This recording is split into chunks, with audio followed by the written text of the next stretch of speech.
Over the last few weeks, I've received multiple questions from clients and from colleagues asking, what should I listen to fall asleep or when I'm sleeping because I can't sleep in silence?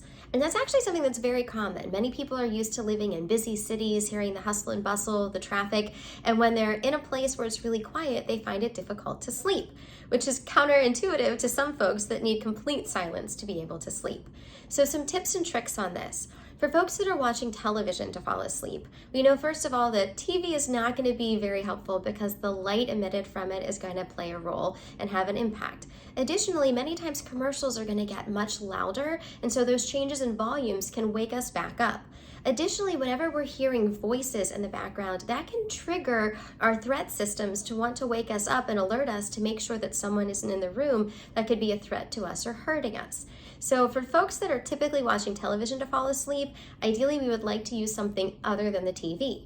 That then shifts to listening to podcasts and to sleep stories.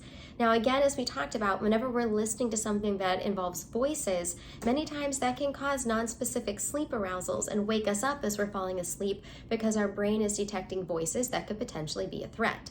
So if we wanted to shift to music, again, decent quality, even classical music is going to have crescendos and decrescendos, changes in volume that can again wake us up. So ideally, if we're going to be needing some type of noise, it would be to have something that was a static noise, like a white noise machine or a fan that we could be having playing in the background. And there are many free apps for this. For folks that do like to use their sleep stories or want to listen to something else, you want to make sure that you're setting a timer so that it will be shutting off. So then that way you're not going to have the voices and the volume changes running in the background throughout the night to keep waking you up, but would ideally have something more static like a fan or a white noise machine running in the background to be able to have that just little bit of noise, but something that's steady that we can acclimate to.